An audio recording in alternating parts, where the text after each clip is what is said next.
ആരെങ്കിലും? അധർമാഭിഭവാത് കൃഷ്ണ പ്രതിഷ്യന്തി കുലസ്ത്രിയഃ സ്ത്രീഷു ദുഷ്ടാസു വാർഷ്ണേയ ജായതേ വർണ്ണസങ്കരഃ. ആരെങ്കിലും വായിക്കുന്നുണ്ടെങ്കിൽ വായിക്കാം. അധർമാഭിഭവാത് കൃഷ്ണ പ്രതിഷ്യന്തി കുലസ്ത്രിയഃ സ്ത്രീഷു ദുഷ്ടാസു വാർഷ്ണേയ ജായതേ വർണ്ണസങ്കരഃ. ഹരേ കൃഷ്ണ. അപ്പോൾ അതിന്റെ വേർഡ് മീനിങ് വായിക്കാം, ഒപ്പം വായിച്ചു നോക്കുക. കൃഷ്ണ, അല്ലയോ കൃഷ്ണ, അധർമാഭിഭവാത്, അധാർമികതയ്ക്ക് അധീനപ്പെട്ട്, കുലസ്ത്രീയ, കുലസ്ത്രീകൾ, പ്രതിഷ്യന്തി, ദുഷിക്കുന്നു, സ്ത്രീഷു ദുഷ്ടാസു, സ്ത്രീകൾ ചീത്തയാകുമ്പോൾ, വാർഷ്ണേയ, ഹേ വൃഷ്ണിവംശജ. ബുക്ക് വേണമെങ്കിൽ എടുത്തോ, ഒരു ബുക്ക് എടുത്തോ വേണമെങ്കിൽ. സ്ത്രീഷു ദുഷ്ട, സ്ത്രീകൾ ചീത്തയാകുമ്പോൾ, വാർഷ്ണേയ, ഹേ വൃഷ്ണിവംശജ, വർണ്ണസങ്കരഃ, അനഭിമത ജനനം, ജായതേ, ഉണ്ടാകും, വിവർത്തനം, വിവർത്തനം വൈശ്വപ്രഭ ജയിച്ചു. അല്ലയോ കൃഷ്ണ, കുലത്തിൽ അധർമ്മം മുന്നിട്ട് നിന്നാൽ സ്ത്രീകൾ ദുഷിച്ചു പോകും. അല്ലയോ വൃഷ്ണി കുലത്തിൽ പിറന്നവനെ സ്ത്രീത്വം ദുഷിച്ചാൽ ആർക്കും വേണ്ടാത്ത കുട്ടികൾ ജനിക്കുന്നു. അപ്പോൾ നമ്മൾ 46 ശ്ലോകങ്ങളാണ് ഒന്നാമത്തെ അധ്യായത്തിൽ. അർജുനന്റെ ലാമെന്റേഷൻ, അർജുനന്റെ ആർഗ്യുമെന്റ്സ് ആണ് കൃഷ്ണനോട്. അപ്പോ നമ്മൾ കണ്ടു 28ാമത്തെ ശ്ലോകം തുടങ്ങി അല്ലെ, 28, 29, 30 ആ 3 ശ്ലോകങ്ങളിൽ അർജുൻ ഇതുവരെ എത്ര കാരണങ്ങൾ നിരത്തി? മെയിനായിട്ട് ഓർക്കണ്ടോ? എത്ര കാരണങ്ങൾ പറഞ്ഞു? പരീക്ഷയുടെ ചോദ്യം. 4 കാരണം പറഞ്ഞു. 4. ഒന്നാമത്തെ കാരണം ഓർക്കണ്ടോ? യുദ്ധം ചെയ്യാതിരിക്കാനുള്ള കമ്പാഷൻ അല്ലെ, ദയ. അതായത് ഒരു മനുഷ്യന്റെ ക്വാളിറ്റി പെട്ടതാണ്. അപ്പൊ 28 നിന്ന് 30 വരെ ശ്ലോകങ്ങളിൽ അർജുനൻ പറയുന്നത് എന്താ വെച്ചാല്, യുദ്ധത്തിന്റെ ആ നടുക്ക് കൊണ്ട് തീർന്നു അല്ലെ, സേനയോർ ഉഭയോർ മധ്യേ രഥം സ്ഥാപയമേ. അത് ഞാൻ റിപ്പീറ്റ് ചെയ്യണം എന്താ വെച്ചാൽ, അവിടുത്തെ മാനസികാവസ്ഥയും 2.7 വരുന്ന മാനസികാവസ്ഥയും ഭയങ്കര അന്തരവും നമുക്ക് സംഭവിക്കാൻ പോകുന്ന കാര്യമാണ്. അപ്പൊ നമ്മളിനി അടുത്ത ചാപ്റ്ററിലേക്ക് പോകുമ്പോൾ നമുക്കത് മനസ്സിലാവും നമ്മൾ എവിടെ എത്തും. അതേ അവസ്ഥയാണ് അർജുനന്റെ ഇപ്പോൾ. അപ്പൊ ഒന്നാമത്തെ കാര്യം, അപ്പുറത്ത് ചെന്നപ്പോ കണ്ടത് ഗുരുജനങ്ങളെ, അവരിവരെയൊക്കെ കണ്ടു. എല്ലാം വളരെയധികം അടുത്ത ആൾക്കാരാണ് അല്ലെ, ബന്ധുക്കളാണ്, സുഹൃത്തുക്കളാണ്. അപ്പൊ നമുക്ക് ജീവിതത്തിൽ സംഭവിക്കുന്ന പോലെ തന്നെ ഒരു പ്രതിസന്ധി വന്നു, അപ്പുറത്തുള്ളവരെ എതിർക്കണം. പക്ഷെ എല്ലാവരും വേണ്ടപ്പെട്ടവർ. എങ്ങനെ എതിർക്കും? അപ്പൊ അവരോടൊരു സഹാനുഭൂതി, നാച്ചുറലായിട്ട് നല്ല ക്വാളിറ്റി ഉള്ള ഒരാൾക്ക് സംഭവിക്കുന്ന കാര്യമാണ് കമ്പാഷൻ, ദയ. അപ്പൊ ഒന്ന് ദയ. രണ്ടാമത്തെ കാര്യം എന്താ പറഞ്ഞത് അർജുനൻ? 31 തുടങ്ങി 35 വരെയുള്ള ശ്ലോകത്തിൽ അർജുനൻ പറയുന്നത് വെച്ചാൽ ലോസ് ഓഫ് എൻജോയ്മെന്റ്. അതായത് ഇനിയിപ്പോ ഇവരെയൊക്കെ ഞാൻ വധിച്ചു കഴിഞ്ഞാൽ ഇവരൊന്നും ഇല്ലാതെ എന്ത് വിജയം, എന്ത് രാജ്യം, എന്ത് സന്തോഷം. ശരിയല്ലേ? നമുക്കിപ്പോ വേണ്ടപ്പെട്ടവരൊന്നും ഇല്ലെങ്കിൽ പിന്നെ നമുക്ക് ഒരു കാര്യം ചെയ്യാൻ തോന്നുന്നില്ല അല്ലെ, ആ അവസ്ഥയാണ്. അപ്പൊ അത് ചിന്തിക്കുകയാണ്. ഇനിയിപ്പോ അവരെ ഞാൻ കൊന്ന, കാരണം അറിയാം പോയി കഴിഞ്ഞാൽ ഞാൻ ഭീഷ്മരെ എല്ലാവരെയും വധിക്കും, അതിനുള്ള കഴിവ് സ്വന്തമായിട്ടുണ്ട്, സെൽഫ് കോൺഫിഡൻസ് ഉണ്ട്. അപ്പോൾ അവരെ വധിച്ചു കഴിഞ്ഞാൽ പിന്നെ എന്ത് രാജ്യം? Loss of enjoyment. മൂന്നാമത്തെ കാര്യം പറയുന്നത് എന്താ വെച്ചാൽ, ഇനിയിപ്പോ അവരാരൊക്കെയാണ്? അവരെല്ലാം സ്വന്തം അല്ലെ ബന്ധുക്കൾ വരെ. അവരെ വധിച്ചു കഴിഞ്ഞാൽ എന്ത് തലയിൽ വന്ന് കയറും? പാപം അല്ലെ. നമ്മൾ എപ്പോഴും പറയുന്ന കാര്യം, പാപം തലയിൽ വിളിച്ച് കയറ്റണോ കൃഷ്ണ എന്നാണ് ചോദിക്കുന്നത് അല്ലെ. അപ്പോൾ അവിടെ മാധവ എന്ന് വിളിക്കുന്നുണ്ട്. മാധവ എന്ന് വിളിക്കുന്ന കാര്യം എന്താ വെച്ചാൽ, മാധവിയുടെ ഹസ്ബൻഡാണ്, മാധവിയുടെ ഭർത്താവ്. മാധവി ഐശ്വര്യ ദേവതയുടെ. അപ്പോൾ എന്റെ ഐശ്വര്യമൊക്കെ ഇങ്ങനെ കളഞ്ഞു കുളിക്കണോ കൃഷ്ണ എന്നുള്ള ചോദ്യമാണ്. അതാണ് മാധവ നമ്മുടെ സംഭവം. അപ്പൊ മൂന്നാമത്തെ കാര്യം പാപചിന്ത വന്നു. 3 കാര്യങ്ങൾ വന്നു. പാപചിന്ത. ഇപ്പോ നമ്മൾ കണ്ടു, അതിനിടയ്ക്ക് ഒരു കാര്യം കണ്ടു. പാപം 6 കാര്യങ്ങൾ ചെയ്യുന്ന കൂട്ടര അക്രമികളാണ്. അവരെ കൊന്ന പാപമില്ല എന്ന് നമ്മൾ കണ്ടു അല്ലെ. ഏതൊക്കെയാന്ന് ഓർക്കണ്ടോ? വിഷം അല്ലെ, വിഷം കൊടുത്ത് കൊല്ലുക, അല്ലെങ്കിൽ ഭക്ഷണത്തിൽ വിഷം കൊടുക്കുക, തീ വയ്ക്കുക അല്ലെ, ആയുധം കൊണ്ട് ആക്രമിക്കുക, സമ്പത്ത് തട്ടിയെടുക്കുക, അന്യന്റെ ഭാര്യയെ തട്ടിക്കൊണ്ടുപോവുക, പിന്നെ നമ്മുടെ സ്വത്ത് എടുക്കുക, അങ്ങനെയുള്ള കാര്യങ്ങൾ ചെയ്യുന്ന 6 കാര്യം. അപ്പൊ ഇതെല്ലാം എവിടെ ആപ്ലിക്കബിൾ ആണ്? പാണ്ഡവരിൽ അല്ലെ. അരക്കില്ലം, ഭീമനെ വിഷം കൊടുത്ത് കൊല്ലാൻ നോക്കിയത്, പാഞ്ചാലിയെ തട്ടിക്കൊണ്ടുപോകാൻ നോക്കി, അങ്ങനെ എല്ലായിടത്തെയും എല്ലാം. അപ്പോൾ അപ്പുറത്തുള്ളവർ അക്രമാരികൾ തന്നെയാണ്. അപ്പൊ നമ്മൾ എന്ത് ചെയ്യണം? അവിടെ അർജുനൻ ധർമ്മമാണ് നോക്കേണ്ടത് അല്ലെ, അവിടെ അർത്ഥശാസ്ത്രമാണ് ഫോളോ ചെയ്യേണ്ടത്. നമ്മൾ കഴിഞ്ഞ ക്ലാസ്സിൽ പറഞ്ഞു. പക്ഷെ ധർമ്മശാസ്ത്രമാണ്. 3 കാരണങ്ങൾ ഇതായിരുന്നു. 4ാമത്തെ കാര്യം എന്തായിരുന്നു? കഴിഞ്ഞ 39 പറഞ്ഞു, 35, 36 തുടങ്ങി 39 വരെ പറഞ്ഞു. 4ാമത്തെ റീസൺ നമ്മൾ കഴിഞ്ഞ ആഴ്ച പറഞ്ഞു എന്തായിരുന്നു? കുലക്ഷയം അല്ലെ? കഴിഞ്ഞ തവണ നമ്മൾ പറഞ്ഞിരുന്നു. ഞാൻ പറഞ്ഞു അതിന്റെ കണ്ടിന്യൂവേഷൻ ആണ് 40 വരുന്നത്. അപ്പൊ നമ്മൾ 39ന്റെ ബാക്കിയുള്ള എക്സ്പ്ലനേഷൻ ഇന്ന് ചെയ്യാന്ന് പറഞ്ഞു. അപ്പൊ അവിടെ നമ്മൾ ചില സംസ്കാരങ്ങൾ അല്ലെ, ഷോഡശ സംസ്കാരങ്ങളെ പറ്റി പറഞ്ഞു തുടങ്ങിയിരുന്നു കഴിഞ്ഞ ആഴ്ച. അതെന്താന്ന് വെച്ച് കഴിഞ്ഞാല് അർജുനൻ കഴിഞ്ഞ ശ്ലോകത്തിൽ പറഞ്ഞൊരു പ്രധാന വാക്കുണ്ട്. 9 അർജുനൻ പറഞ്ഞു, കുലക്ഷയെ പ്രണശ്യന്തി കുലധർമ്മ സനാതന ധർമ്മേ നഷ്ടേ കുലം കൃഷ്ണ ധർമ്മോ ഭവത്യുത. അതായത് വംശം നശിക്കുന്നതോടുകൂടി ഏറെക്കാലമായി പുലർത്തുന്ന കുലധർമ്മങ്ങൾ നശിക്കും. പിന്നെ അവിടെ ഒരു പോയിന്റ് എടുത്തു പറഞ്ഞിട്ടായിരുന്നു, കുടുംബത്തിലെ തലമുതിർന്ന ആൾക്കാർ മരിച്ചു പോയി കഴിഞ്ഞാൽ വർണ്ണാശ്രമ വ്യവസ്ഥയിലുള്ള വിശേഷപ്പെട്ട ആചാരങ്ങളെല്ലാം പാലിക്കാനും. കാരണം അത് അറിയുന്നവരാരാണ്? മുതിർന്നവരാണ്. അപ്പൊ നമ്മൾ വർണ്ണാശ്രമത്തെ കുറിച്ച് പറഞ്ഞിരുന്നു അല്ലെ? വർണ്ണം, ആശ്രമം, 4 വർണ്ണാശ്രമം അല്ലെ? ഭഗവാൻ അങ്ങനെ സൃഷ്ടിക്കാൻ കാരണം അത് കാസ്റ്റ് സിസ്റ്റം അല്ല അല്ലെ, ബൈ ബർത്ത് അല്ല അത് സംഭവിക്കുന്നത്, നമ്മുടെ കർമ്മം അനുസരിച്ചാണ് വരുന്നത്. അപ്പൊ നമ്മൾ അതിനകത്ത് പറഞ്ഞു സമൂഹത്തിന്റെ നടത്തിപ്പിനായിട്ട് 4 തരം ആൾക്കാർ ആവശ്യമാണ് അല്ലെ? ബ്രാഹ്മണൻ, ക്ഷത്രിയൻ, വൈശ്യൻ. ബ്രാഹ്മണൻ എന്ന് പറഞ്ഞാൽ ജനിച്ച് പൂണൂലോട്ട് വിട്ട് വരുന്ന ആളല്ല. നമ്മൾ ഉദാഹരണങ്ങൾ പറഞ്ഞു. ഒരു ഡോക്ടറുടെ മകൻ ഉണ്ടായാൽ ഡോക്ടറിനെ നമ്മൾ വിളിക്കില്ല, വക്കീലിന്റെ മകനെ വക്കീലിനെ വിളിക്കില്ല, അല്ല നമ്മളെല്ലാം വിശദീകരിച്ചാണ്. അപ്പൊ ബ്രാഹ്മണന്റെ മകൻ എന്ന് വെച്ചാൽ അവന് ആ ജ്ഞാനം വന്നാൽ അവന് ആരുമായിക്കോട്ടെ, ഏതു കുലത്തിൽ ഗോത്രത്തിൽ ജനിച്ചാലും അവൻ ആ ബ്രഹ്മജ്ഞാനം ഉണ്ട്.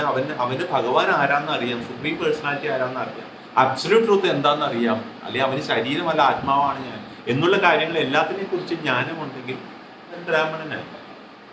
ഇനി ക്ഷത്രിയൻ എന്ന് വെച്ചാൽ ആരാന്നാണ്? ക്ഷത്രിയ എന്ന് വെച്ചാൽ അഡ്മിനിസ്ട്രേറ്റീവ് ക്ലാസ് ആണ് അല്ലെ, ഭരിക്കുന്നത്. അല്ലാതെ അയാൾ ക്ഷത്രിയനായിട്ട് തന്നെ ഇപ്പൊ ഇന്നത്തെ ഇതിലാണെങ്കിൽ പട്ടാളം, പോലീസ് ഇതെല്ലാം അല്ലെങ്കിൽ ആ രീതിയിൽ പോകുന്ന അല്ലെ, ഒരു സ്ഥാപനത്തിന്റെ അഡ്മിനിസ്ട്രേഷൻ ചെയ്യുന്നവരെല്ലാം ക്ഷത്രിയരിൽപ്പെടും. വൈശ്യർ എന്ന് പറഞ്ഞാൽ ബിസിനസ്, ഈ മുകളിലെ 2 ആൾക്കാർ. അപ്പൊ ക്ഷത്രിയന് ഒരു ഡ്യൂട്ടി ഉണ്ട്, മുകളിലുള്ള ബ്രാഹ്മണനെ സംരക്ഷിക്കുന്ന ഡ്യൂട്ടി ക്ഷത്രിയന്റെയാണ്. കാരണം അവൻ ബുദ്ധിമാനാണ് കൂടുതൽ. അപ്പൊ അവന് തന്ത്രങ്ങൾ അറിയാം. രാജാക്കന്മാരുടെ കൊട്ടാരത്തില് ഗുരുക്കന്മാരെ വെക്കുന്ന ബ്രാഹ്മണരെ അല്ലേ, കാരണം അവരെ രാജാക്കന്മാര് സംരക്ഷിക്കുക, അവർക്ക് വേണ്ട ചെലവിനെല്ലാം കൊടുക്കും. കാരണം അവര് ജോലിക്ക് വേറെ പോവില്ല അവരെ. അപ്പൊ അതുപോലെ തന്നെയാണ് സിസ്റ്റം. പിന്നെ അതുപോലെ തന്നെ വൈശ്യർ എന്ന് പറഞ്ഞു കഴിഞ്ഞാല് ബിസിനസ് ക്ലാസ് ആണ്. അവര് ഈ 2 ബിസിനസ് ചെയ്ത് ഇവർക്ക് വേണ്ട കാര്യങ്ങൾ കൊടുക്കും, ഒപ്പം അവരും സമ്പാദിച്ചു പോവുകയും ചെയ്യും. അപ്പൊ ഇവർക്കുള്ള കാര്യം. ശൂദ്രൻ എന്ന് പറഞ്ഞാൽ മുകളിലത്തെ 3 ആൾക്കാർക്കും വേണ്ടി വർക്ക് ചെയ്യുന്നവരാണ്. അപ്പൊ അവരുടെ ബുദ്ധിയിൽ അവർക്കൊരു വ്യത്യാസം ഉണ്ടാവും, ഇല്ല എന്ന് പറയുന്നത്. എന്ന് വെച്ച് അത് ജനിച്ചു വീണ ക്ലാസ് അല്ല വീണ്ടും. അപ്പൊ ഒരാള് ശൂദ്രനായി ജനിച്ചു കഴിഞ്ഞാൽ ആക്ച്വലി നമ്മളെ ഭാഗവതം പറയുന്നത് വെച്ചാല്, ഭാഗവതം മാത്രമല്ല നമ്മുടെ ഒരു ഇതിലും പറയുന്നുണ്ട്, നമ്മുടെ അതെവിടെയോ വരുന്നത്, ഞാൻ പറയാം, ഉപനിഷത്തിലോ എവിടെയോ പറയുന്നത്, നമ്മളെല്ലാവരും ഇപ്പൊ ജനിക്കുന്നത് ശൂദ്രനായിട്ടാണ്. മനസ്സിലായില്ലേ? നമ്മള് അതിൻ്റെ ഒരു സ്കന്ദ പുരാണത്തിൽ പറയുന്നുണ്ട്, 6.23930 പറയുന്നുണ്ട്, ജന്മന ജായതേ ശൂദ്ര സംസ്കാര ദ്വിജ ഉച്യത എന്നാ പറയുന്നത്. ജന്മന ജായത, മനുഷ്യൻ ശൂദ്രനായി ജനിക്കുന്നു, സംസ്കാരങ്ങളാൽ അവൻ ദ്വിജനായി തീരുന്നു എന്നാ പറയുന്നത്. മനസ്സിലായില്ലേ? ഈ സംസ്കാരങ്ങളിൽ നമുക്ക് ഈ അവബോധവും മാറ്റമെല്ലാം വരുന്നുണ്ട്. അപ്പോൾ ഇന്നത്തെ കാലത്ത് കലിയുഗത്തിൽ എല്ലാവരും ശൂദ്രരാണ്, എല്ലാവരും എന്ത് പണിയെടുക്കാൻ പാകത്തിനാണ് നമ്മൾ ജനിച്ചു. നമ്മളുടെ അവബോധം, നമ്മൾ പറയില്ലേ, ആ 84 ലക്ഷം നമ്മൾ പറയാറില്ല, അത് ആ അവബോധത്തിന്റെ ലെവൽ അനുസരിച്ചാണ് നമ്മുടെ സംസ്കാരമാണ്. അപ്പൊ അതനുസരിച്ചാണ് നമ്മൾ ബ്രാഹ്മണൻ, ക്ഷത്രിയൻ, വൈശ്യൻ, ശൂദ്രൻ. അപ്പോൾ ആ ഒരു ക്ലാസ്സും പ്ലസ് ഇപ്പുറത്ത് നമ്മൾ എന്ത് പറഞ്ഞു, ആശ്രമം അല്ലെ, വർണ്ണം ആയി. ഇനിയിപ്പോ വർണ്ണാശ്രമത്തിന്റെ ആശ്രമം എന്തൊക്കെയായിരുന്നു? ബ്രഹ്മചര്യം അല്ലെ, ഗൃഹസ്ഥം, വാനപ്രസ്ഥം, സന്യാസം. ഇതാണ് വർണ്ണോ ആശ്രമം. ഇപ്പുറത്ത് ബ്രാഹ്മണൻ, ക്ഷത്രിയൻ, വൈശ്യൻ, ശൂദ്രൻ, അതൊരു ക്ലാസ്. ഇതും വേണം. ഇപ്പുറത്ത് അതേ ആൾക്കാർ, ഇപ്പൊ 100 വയസ്സുള്ള ഒരാൾ നമ്മൾ പറഞ്ഞില്ല, 4 കാറ്റഗറി ആയിട്ട് നമ്മൾ പറഞ്ഞു. 25 വയസ്സ് വരെ ബ്രഹ്മചര്യം, അതായത് അതിന്റെ പഠനകാലം, വേറെ ഒന്നും ഓപ്പോസിറ്റ് സെക്സിനെ കുറിച്ച് ഒന്നും ചിന്തിക്കാൻ പാടില്ല. അവരുടെ ഉദ്ദേശം എന്ന് പറഞ്ഞാൽ പഠിച്ച് കാര്യങ്ങൾ ഗ്രാഹ്യമാക്കുക. എന്നാലേ 25 നിന്ന് 50 വയസ്സുകളുടെ ഗൃഹസ്ഥം കൃത്യമായിട്ട് പോകും. ഇപ്പൊ പറഞ്ഞു വരുന്ന ഇതിലേക്ക് അത് കണക്ഷൻ ആയിട്ട് വരും. ഇനി അത് കൃത്യമായിട്ട് പോയാൽ അപ്പൊ അതിന്റെ ബേസ് ആ ബ്രഹ്മചര്യത്തിൽ നിന്നാണ് കിട്ടുന്നത്, ആ പഠനം. അപ്പൊ അത് വെറും ഭൗതിക പഠനം മാത്രമല്ല, ഈ ആധ്യാത്മിക പഠനം കൂടി വരുമ്പോഴേ കൃത്യമായി എങ്ങനെ ഒരു ഗൃഹസ്ഥൻ ഭാര്യയും കുട്ടികളെയും കുടുംബത്തിനെയും നോക്കി സമൂഹത്തിൽ ഒരു മാതൃകയായി ജീവിക്കണമെന്ന് അറിയാൻ പറ്റുള്ളൂ. അങ്ങനെ ജീവിച്ച ഒരു ഗൃഹസ്ഥനാണ് ആ 50 വയസ്സ് കഴിഞ്ഞാൽ 75 വയസ്സ് വരെ വാനപ്രസ്ഥനാവേണ്ടത്. വെച്ചാൽ അയാളുടെ റിട്ടയർമെന്റ് പോർഷനാണ് ആ സമയത്ത്. റിട്ടയർമെന്റ് അല്ല, സോറി, അയാള് കുടുംബത്തിന്റെ കാര്യങ്ങൾ, അതായത് എല്ലാവരെയും ആ നിലകളിലേക്ക് എത്തിക്കുകയാണ്. അപ്പൊ 25 കഴിഞ്ഞ് 25 50 50 ടു 75 അതാണ് വാനപ്രസ്ഥം. അവിടെ അയാൾ ഓരോ കടമകൾ കൈമാറാൻ തുടങ്ങും, എല്ലാവർക്കും കൈമാറാൻ തുടങ്ങുകയും ചെയ്യും. ഒപ്പം അടുത്ത ആ ആധ്യാത്മികതയിലേക്ക് പതുക്കെ ഒരു കാല് വെക്കാനും തുടങ്ങും. 75 നിന്ന് 100 വരെ എന്നുള്ളത് സന്യാസമാണ്. അവിടെ എന്ന് വെച്ചാൽ കുടുംബത്തിന്റെ എല്ലാ 75 ആകുമ്പോഴേക്കും അയാൾ എല്ലാവർക്കും കൈമാറി കഴിഞ്ഞു. ഇനി അവിടെ പോയിട്ട് കറണ്ട് ബില്ല് അടയ്ക്കാനോ വാട്ടർ ബില്ല് അടയ്ക്കാനോ പോകേണ്ട ആവശ്യമില്ല, അതെല്ലാം ഏൽപ്പിച്ച് കഴിഞ്ഞു. ഇനിയുള്ളത് എന്താണെന്ന് വെച്ചാൽ അതിന്റെ ആ 75ലേക്ക് അടുത്ത് വരുമ്പോഴുള്ള ആ ഇത് കൊണ്ടുപോകണം എന്ന് വെച്ച് നമ്മൾ തെറ്റിദ്ധരിക്കരുത്. അപ്പൊ അങ്ങനെയാണെങ്കിൽ 75 വയസ്സായിട്ട് ഭഗവത്ഗീത തുറന്നാൽ മതിയല്ലോ എന്ന് വിചാരിക്കരുത്. അത് 5 വയസ്സിലെ തുടങ്ങണം. അപ്പൊ അവിടെയാണ് നമ്മുടെ സംസ്കാരത്തിന് പ്രതി. കാരണം അതെല്ലാം നമുക്ക് അപ്പോഴേക്ക് എത്തണമെങ്കിൽ ഇല്ല എന്ത് പറ്റുന്ന വെച്ചാൽ നമ്മൾ ആ സമയത്ത് ആദിവ്യാധികളിലായിരിക്കും, മരുന്നിന്റെ പിന്നാലെ പായായിരിക്കും. പക്ഷെ ഈ തുടക്കത്തിലെ നമ്മൾക്ക് ആ ആധ്യാത്മിക ചിന്ത ഉണ്ടെങ്കിൽ നമുക്ക് ഈ 4 ഇതും കൃത്യമായിട്ട് പാലിക്കാൻ പറ്റും. അപ്പൊ ഈ 25 വയസ്സ് വരെയുള്ള നമ്മുടെ ബ്രഹ്മചര്യം നമ്മൾ കൃത്യമായി ഭൗതിക പഠനത്തോടൊപ്പം ആധ്യാത്മിക പഠനവും നടത്തുകയാണെങ്കിൽ നമുക്ക് എന്ത് ഗുണം കിട്ടും? ബാക്കി എല്ലാ കാലഘട്ടത്തിലും നമുക്ക് ഈ ആധ്യാത്മികത കൊണ്ടുപോകാൻ സാധിക്കും, ഭഗവാനെ കൂടെ നിർത്തി കൊണ്ടുപോകാൻ സാധിക്കും. നമുക്ക് അർജുനന് കിട്ടുന്നത് പോലെ കൃത്യമായ ഉപദേശങ്ങൾ നമുക്ക് കിട്ടും. ഇല്ലെങ്കിൽ നമുക്ക് കിട്ടുന്നത് ഭൗതികതയിൽ നിന്നുള്ള ഉപദേശങ്ങളായിരിക്കും, അത് നമ്മളെ കുടിയിൽ ചാടിക്കുകയും ചെയ്യും. അപ്പൊ അതാണ് ഒരു പോയിന്റ്. ഇനിയിപ്പോ ഇവിടുത്തെ ഇതിലേക്ക് തന്നെ വരാം. ഇവിടെ പറയാം ഇവിടുത്തെ ഇതെന്താ വെച്ചാല് ഇവിടെ പറയുന്നു ഈ കുലത്തിൽ അധർമ്മം മുന്നിട്ട് നിന്നാൽ സ്ത്രീകൾ ദുഷിച്ചു. അപ്പൊ നമ്മൾ കഴിഞ്ഞ തവണ പറഞ്ഞു കുറച്ച് സംസ്കാരങ്ങളെ കുറിച്ച് പറഞ്ഞപ്പോൾ ഇവിടെ ഇനി അത് വരുന്നുണ്ട്. അതായത് ഗർഭധാന സംസ്കാരം ഇവിടെ പറയുന്നുണ്ട്, അതിന്റെ പഠനത്തിൽ വരുന്നുണ്ട്. ഇവിടെ ഈ ശ്ലോകത്തിനെ ബേസ് ചെയ്ത് പറയുകയാണെങ്കിൽ നമ്മൾ ഈ ഗർഭധാന സംസ്കാരം എന്ന് പറഞ്ഞാൽ ഷോഡശ സംസ്കാരമാണ്. അത് ഒരുപാട് സംസ്കാരങ്ങളുണ്ട്, 48 സംസ്കാരങ്ങൾ ഭാഗവതത്തിൽ തന്നെ പറയുന്നുണ്ട്. അപ്പൊ അതിനകത്ത് ഒരു മനസ്സിലാക്കാനായിട്ട് 16 ഏറ്റവും പ്രധാനമായ 16 ഷോഡശ സംസ്കാരം എന്ന് പറയും. ഇത് നമ്മൾ ഫോളോ ചെയ്തിരുന്നതാണ്. അപ്പൊ അതിനകത്തൊരു ഞാൻ അറിവിലേക്കായിട്ട് പറയാം. ഒന്ന് വിവാഹം ഒരു സംസ്കാരമാണ്, വിവാഹം. ഗർഭധാനം ഒരു സംസ്കാരമാണ്. പിന്നെ പുംസവനം എന്ന് പറയും, അത് എല്ലാം കുട്ടികൾ ജനിക്കുമായിട്ട് ബന്ധപ്പെട്ടാണ്. ഉപനയനം ആയിട്ടില്ല, അത് ലാസ്റ്റ് വരും. പിന്നെ സീമന്തോന്നയനമുണ്ട്, അതായത് ഈ അത്. പിന്നെ സ്വശാന്തി ഹോമം എന്ന് പറയുന്ന ഒരെണ്ണമുണ്ട്, ഡീറ്റെയിൽ ഞാൻ ഇപ്പൊ പറയുന്നില്ല. പിന്നെ ജാതകർമ്മം, അതായത് ഈ നമ്മളറിയാലോ ജാതി ബർത്ത് നടന്നു. ഇതിന് നിഷ്ക്രമണമുണ്ട്, അതായത് ആദ്യമായിട്ട് പുറത്തേക്ക് പോകുന്നത്. പൗസ്തികർമ്മമുണ്ട്, അതെന്നാ വെച്ച് കഴിഞ്ഞാല് കൊച്ചിനെ നല്ല രീതിയിൽ വളർത്തുന്നതിന്റെ ഡീറ്റെയിൽ ഉണ്ട് അതിന്. പിന്നെ നാമകരണം, പേരിടുന്നത്. മുണ്ടനം, ഫസ്റ്റ് ഹെയർ കട്ടിങ്. അന്നപ്രാശനം, ആദ്യത്തെ ചോറൂണ്. കർണഭേദം, ചെവി, കമ്മല്. ചൂടാകരണം, ആദ്യത്തെ ഇതാണ് ചൂടാകരണം എന്തായിരുന്നു. പിന്നെ വിദ്യാരംഭം ഇത് വരുന്നു. ഉപനയനം പിന്നെ വരുന്നു. അന്ത്യേഷ്ടി, ഫിനറൽ റൈറ്റ്സ്. ഇതിന്റെ ഡീറ്റെയിൽ ഏതാണ്, ഏതിനെ പറയാ? ചൂടാകരണം. പുംസവനം. ഓക്കെ, പുംസവനം അല്ലെ. അപ്പൊ ഇതിന്റെ ഒരു ഓർഡർ അല്ല, ഇതാണ് ഈ 16 പറയുന്നത്. അപ്പൊ ഇതിനകത്ത് ഈ വിവാഹം, ഈ ഗർഭധാനം എന്ന് പറയുന്നത് അതിനെയാണ് എപ്പോഴും നമ്മൾ എന്തെങ്കിലും ഭാഗവതം ഇതെല്ലാം എടുത്ത് വായിച്ചു കഴിഞ്ഞാൽ ഈ 16 ഷോഡശ സംസ്കാരങ്ങളിൽ ഏറ്റവും കൂടുതൽ അതിനെ പറഞ്ഞിട്ടുണ്ടാവും. കാരണം എന്താണെന്ന് വെച്ചാൽ നേരത്തെ പറഞ്ഞ വർണ്ണാശ്രമമായിട്ട് അത് കണക്ട്. അതാണ് അർജുനൻ പോയിന്റ് ചെയ്യുന്നത്. അതായത് ഗർഭധാന സംസ്കാരം എന്ന് വെച്ച് കഴിഞ്ഞാൽ ഒരു ആണും പെണ്ണും വിവാഹം കഴിച്ച് കുട്ടികൾ ഉണ്ടാകുമ്പോൾ അവർ ഏതു മാനസികാവസ്ഥയിലായിരിക്കണം അവരുടെ സംയോഗത്താൽ കുട്ടികൾ ഉണ്ടാകുന്നത് വളരെ പ്രധാനമാണ്. കാരണം അതനുസരിച്ചാണ് സമൂഹത്തിൽ ജനിക്കുന്ന അല്ലെങ്കിൽ ആ വരുന്ന കുട്ടിയുടെ മാനസികാവസ്ഥയെ അവന്റെ ഭാവിയിരിക്കുന്നത്. ഈ അച്ഛന്റെ അമ്മയുടെ അവബോധത്തിന്റെ ലെവലനുസരിച്ച്. അപ്പോൾ ആ അവബോധം കൊടുക്കുന്നതാണ് ഈ ഗർഭധാന സംസ്കാരം.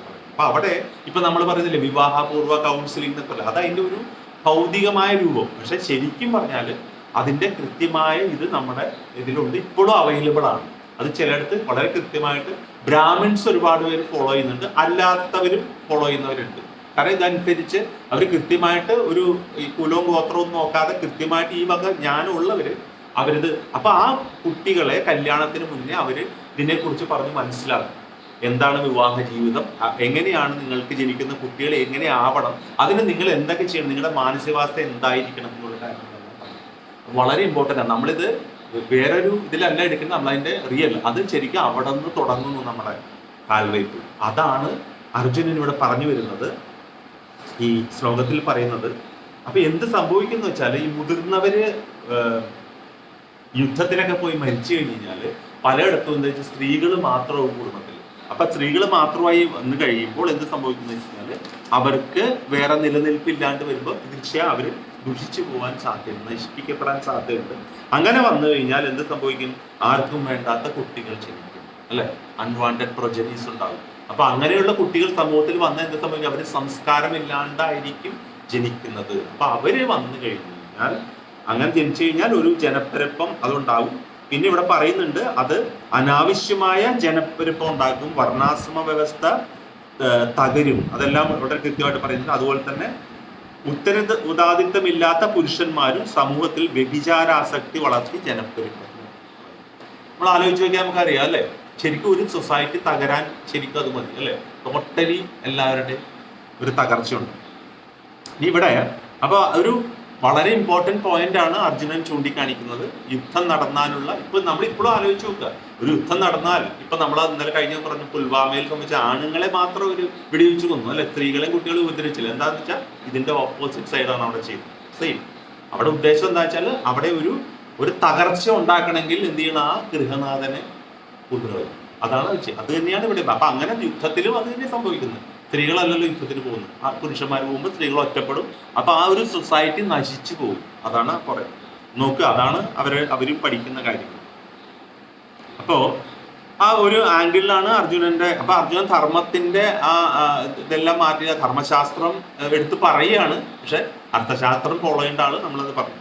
ഇനി ഇവിടെ വാർഷ്ണേയ എന്നാണ് വിളിക്കുന്നത്, അല്ലെ? വൃഷ്ണി കുലത്തിൽ ജനിച്ചവനെ എന്നാണ് ഉദ്ദേശിക്കുന്നത്. അതെന്താ കാരണം? അതായത് നമ്മൾ കണ്ടു കഴിഞ്ഞ ശ്ലോകത്തിലൊക്കെ അർജുനനെ കൃഷ്ണൻ വിളിക്കുന്നത് എന്താണ്? കൂടുതലും പാർത്ഥ എന്നാണ്, അല്ലെ? കൗന്ദേയ, പാർത്ഥ. അതായത് പാർത്ഥ എന്ന് വെച്ചാൽ അച്ഛനായ കൃഷ്ണന്റെ അച്ഛനായ വസുദേവരുടെ സിസ്റ്ററായ കുന്തിയുടെ മകൻ. അപ്പൊ അതായത് അവരും ക്ഷത്രിയ കുലമാണ് എന്ന് ഒരു സൂചന കൊടുത്താണ്. അപ്പൊ അതുപോലെ തന്നെ ഇവിടെ തിരിച്ചൊരു പ്രയോഗമാണ് കൃഷ്ണൻ ചെയ്യുന്നത്. ഇങ്ങനെ വാർഷ്ണയ വൃഷ്ണികുലത്തിൽ ജനിച്ചവനെ കൃഷ്ണ ഇങ്ങനെ പോയി കഴിഞ്ഞാൽ, അപ്പൊ അവിടെ എന്തൊരു ഹിന്റ് എന്തിനാന്ന് വെച്ച് കഴിഞ്ഞാൽ, ആ ഒരു ഹിന്റ് എന്താന്ന് വെച്ച് കഴിഞ്ഞാല് അതും ഇപ്പൊ അതായത് കൃഷ്ണനൊന്ന് ആലോചിച്ച് നോക്കുക. കൃഷ്ണ എന്റെ ഇടയ്ക്കിടയ്ക്ക് പാർത്താന്ന് വിളിക്കണ്ടല്ലോ, അതുപോലെ ഇദ്ദേഹത്തിന്റെ കുലം വൃഷ്ണികുലമാണ്. നീ ഒന്ന് ആലോചിച്ച് നോക്കുക. ഇതേപോലെ നിനക്കാണ് ആ അവസ്ഥയെങ്കിൽ ആ വൃഷ്ണികുലം മുഴുവൻ നശിച്ചു പോണ കാര്യത്തിന് നീ തുനിയോ എന്നുള്ള അതിനാണ് ആ പ്രയോഗം. ഇവിടെ ഓരോ അല്ലെങ്കിൽ മാധവ മാറ്റി മാറ്റി വിളിക്കുന്നുണ്ടല്ലേ? അച്യുത എന്ന് വിളിച്ചു, അല്ലെ? മാധവ എന്ന് വിളിക്കുന്നുണ്ട്. ജനാർദ്ദന കഴിഞ്ഞു, ഇനി വീണ്ടും വരും ജനാർദ്ദനൻ. അപ്പൊ ഓരോ വിളിക്കും ഓരോ കാരണമുണ്ട്. അപ്പൊ അത് കൃഷ്ണൻ എങ്ങനെ ഉണ്ടാവും? സ്വന്തം കുലം നശിച്ച അങ്ങനെയുള്ള ഒരു കാര്യം. ഇവിടെ അതാണ് ഒരു പ്രധാനമായ ഒരു പോയിന്റ് വരുന്നത്. അപ്പൊ വീണ്ടും ഈ ഒരു ഗർഭധാന സംസ്കാരത്തിനെ തന്നെയാണ് ഇവിടെ മെയിനായിട്ട് ഉദ്ദേശിക്കുന്നത്. കാരണം അങ്ങനെ ഒരു രീതിയിൽ സമൂഹത്തിൽ തകർച്ച വന്നു കഴിഞ്ഞാൽ ദൈവിക ഗുണം, ഇപ്പൊ 16ാമത്തെ അധ്യായത്തിലേക്ക് പോകുമ്പോൾ നമ്മൾ ഡിവൈൻ ആൻഡ് ഡെമോണിയ ക്വാളിറ്റീസ് നമ്മൾ നേച്ചേഴ്സ് പഠിക്കും. 16ാമത്തെ ഇതില് ഭഗവത്ഗീത. അതായത് ദൈവിക ഗുണങ്ങളും ആസുരിക ഗുണങ്ങൾ ഇതെല്ലാം നമ്മളിലുണ്ട്, എല്ലാവരിലും ഉണ്ട്. അപ്പൊ നമ്മള് ഈ രീതിയിൽ ഒരു പുരുഷനും സ്ത്രീയും നല്ല രീതിയിൽ, അതായത് അവർ ഈ സംസ്കാരം പഠിച്ചിട്ടാണ് വിവാഹം കഴിച്ച് അവര് ശാരീരിക ബന്ധത്തിൽ ഏർപ്പെടുന്നെങ്കിൽ ഉണ്ടാകുന്ന ആ കുട്ടി ദൈവിക ഗുണങ്ങൾ കൂടുതലുള്ള കുട്ടിയായിരിക്കും. അവൻ പെട്ടെന്ന് വഴിതെറ്റി പോകും. അതേസമയം നേരത്തെ പറഞ്ഞ പോലെ ആർക്കും വേണ്ടാത്ത രീതിയിലുള്ള കുട്ടികൾ ജനിക്കുകയാണെങ്കിൽ അവരെ അസുര വ്യക്തികൾ തന്നെയായിരിക്കും. അവരെ ആ കുടുംബത്തിലുള്ളവർക്ക് മാത്രമല്ല സമൂഹത്തിനും എല്ലാം പ്രശ്നങ്ങളായിരിക്കും. ഇത് അന്നേ പറഞ്ഞിരിക്കുന്ന കാര്യമാണ്. ഇതിൽ യാതൊരു തർക്കം. ഇത് അർജുനൻ അറിയാം. കാരണം അർജുനൻ അത്രയും വിവരമുള്ള ആളാണല്ലോ, രാജാവാണല്ലോ, അദ്ദേഹത്തിന് അറിയാം സമൂഹത്തെ. അപ്പൊ അതിനെയെല്ലാം എടുത്തിട്ട് കാണിക്കുകയാണ് ഇവിടെ പറയുന്നത്. അപ്പോൾ ഇത് ഒരിക്കലും ഇങ്ങനെയുള്ള ആൾക്കാർ വന്നു കഴിഞ്ഞാൽ അതൊരിക്കലും സൊസൈറ്റിക്ക് ഒരു രീതിയിലും ഗുണകരമാകില്ല എന്നാണ് പറയുന്നത്. അതാണ് ആ ഇതിന്റെ ഭാവാർത്ഥത്തിന്റെ ഏറ്റവും അവസാനം പ്രഭാതർ പറഞ്ഞിരിക്കുന്നത്. ഉത്തരവാദിത്തമില്ലാത്ത പുരുഷന്മാരും സമൂഹത്തിൽ വ്യഭിചാരാസക്തി വളർത്തി ജനപ്പെരുപ്പത്തിന് വഴിവെക്കും. മനുഷ്യവർഗത്തെ യുദ്ധവും പകർച്ചവ്യാധിയും അടിക്കടി ക്ഷയിപ്പിക്കാൻ തുടങ്ങും. കണ്ടോ? അതായത് ആൾക്കാർ നശിക്കുമ്പോൾ യുദ്ധം വരും, വീണ്ടും വീണ്ടും നാശം ഉണ്ടാവും. അപ്പൊ ശരിക്കും ആ കുലമല്ല, മൊത്തത്തിൽ മനുഷ്യൻ വളരെ നാശം. അതാണ് യുദ്ധത്തിലേക്ക് പൊതുവെ നമ്മൾ താല്പര്യപ്പെടാത്തത് എല്ലാവരും. കാരണം അത് എപ്പോഴും നാശങ്ങൾ ഉണ്ടാക്കുന്നതാണ് കാര്യം. ഇനി വീണ്ടും ഇതിന്റെ കണ്ടിന്യൂവേഷൻ തന്നെയാണ് പോകുന്നത്. അതുകൊണ്ട് ബാക്കി അടുത്തയിലേക്ക് പറയാം. അപ്പോൾ ഇനി അടുത്ത ഒരു പ്രധാന ശ്ലോകമാണ് 41ാമത്തെ ശ്ലോകം. ഇതുവരെ ഇപ്പൊ പറഞ്ഞതിൽ ആർക്കും സംശയമില്ല? ഇതിന്റെ കണ്ടിന്യൂവേഷൻ വരുന്നുണ്ട്, എന്തെങ്കിലും ചോദിക്കാം. ശ്ലോകം 41 ചൊല്ലാം. സങ്കരോ നരകായൈവ കുലജ്ഞാനാം കുലസ്യ ച പതന്തി പിതരോ ഹ്യേഷാം ലുപ്തപിണ്ഡോദകക്രിയാഃ സങ്കരോ നരകായൈവ കുലജ്ഞാനാം കുലസ്യ ച പതന്തി പിതരോ ഹ്യേഷാം ലുപ്തപിണ്ഡോദകക്രിയാഃ സങ്കരോ നരകായൈവ കുലജ്ഞാനാം കുലസ്യ ച പതന്തി പിതരോ ഹ്യേഷാം ലുപ്തപിണ്ഡോദകക്രിയാഃ. അല്ല വായിക്കും. സങ്കരോ നരകായൈവ കുലജ്ഞാനാം കുലസ്യ ച പതന്തി പിതരോ ഹ്യേഷാം ലുപ്തപിണ്ഡോദകക്രിയാഃ. സങ്കരോ നരകായൈവ കുലജ്ഞാനാം കുലസ്യ ച പതന്തി പിതരോ ഹ്യേഷാം ലുപ്തപിണ്ഡോദകക്രിയാഃ. ഹരേ കൃഷ്ണ.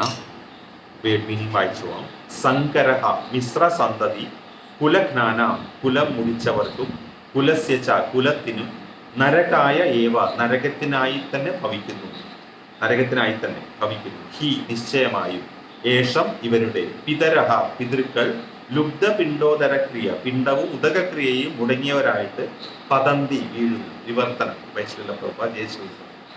ആവശ്യമില്ലാത്ത ജനവർദ്ധനയുണ്ടായാൽ കുടുംബങ്ങൾക്കും കുലപാരമ്പര്യങ്ങൾ കളഞ്ഞു കുളിച്ചവർക്കും ജീവിതം നരകതുല്യമാകുന്നു. അധപ്പതിച്ച കുടുംബങ്ങളിലെ പിതൃക്കൾ കാലം തോറും പിണ്ഡമോ ഉദകക്രിയയോ കിട്ടായകയാൽ അധപ്പതിക്കും. നമ്മൾ നാളെ അംശമൊക്കെ വന്ന ഒരു പോർഷനിലാണ് എത്തിയത്. ഇവിടെ അർജുന ആഡ് ചെയ്യാണ്, നേരത്തെ പറഞ്ഞതിനേക്കാളും ഒന്നും കൂടി ആഡ് ചെയ്ത് പറയുകയാണ്. എന്ത് സംഭവിക്കുന്ന വെച്ചാൽ നേരത്തെ പറഞ്ഞല്ലോ, അങ്ങനെയൊക്കെ ഒരു നാശം വന്നാൽ മുതിർന്നവരൊക്കെ നശിച്ചു കഴിഞ്ഞാൽ എന്ത് സംഭവിക്കുന്ന വെച്ചാൽ ആവശ്യമില്ലാത്ത കുട്ടികൾ ജനിച്ച് ജനപ്പെരുപ്പം ഉണ്ടാക്കും.